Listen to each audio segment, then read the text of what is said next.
So moving backwards, the initiation is going to be exactly the same as the forward technique. Okay, full count initiation, the heel rolls up to the opposite ankle bone, except now this time he's going to slide that foot straight back into that T position that we defined in the forward technique. Also notice that as he steps back, he's going to turn that foot in so it's in his direction of travel and no longer turned out on the downbeat. 6.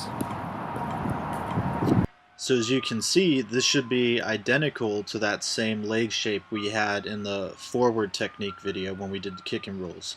Okay, and now he's just about to transfer his weight backward instead of forward. But we still have the same foot shape, the same leg shape, the same upper body carriage. Okay, everything is consistent across the board. 5, 6, 7, 80, and a 1. Okay, so this is also going to be pretty much identical to the forward 4-count kick and roll. He just articulated in that T on count 1. Okay, his upper body is still over that right leg. Visual silence between counts 1 and 2.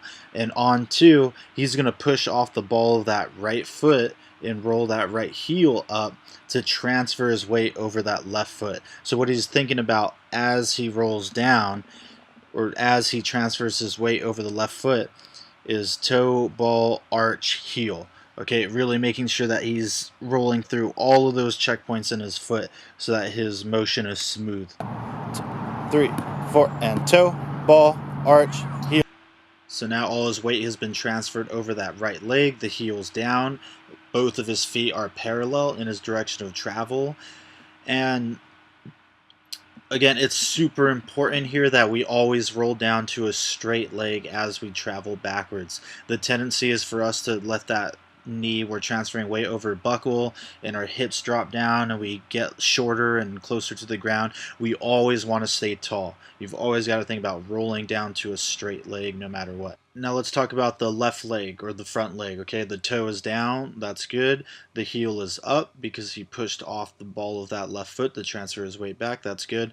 And also notice the knee bend in that leg, okay, because he's prepping to pass through with that T. Okay, a slight knee bend is okay because that's part of the technique. We want to pass through in a relaxed fashion. Another thing to pay attention to with that front leg, as he pushes off, remember he should be sliding that foot back. He's not trying to keep that foot planted there because then his spine, his upper body is going to be caught in between his hips and he's not going to be able to transfer the weight back. Ball, arch, heel, and toe, ball, arch, heel, and toe, ball, arch, heel, and toe, ball, arch, heel, and there.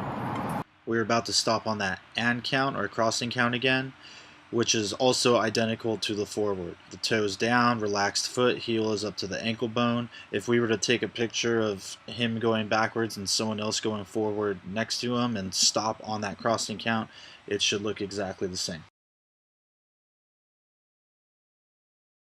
5, 6, 7, 80, and a 1. So he's going to rep that again, and I want you to pay attention to how smooth he is. Again, his upper body is nice and tall. He's traveling smoothly across the ground, and he's never dragging his toes, right? That's something we talked about in rehearsal, okay? He's just clearing the ground enough, okay, to take each step without dragging the foot along the ground, creating resistance, and also not picking the foot up as if he's stepping up and over something. We just want to drive the toes straight back.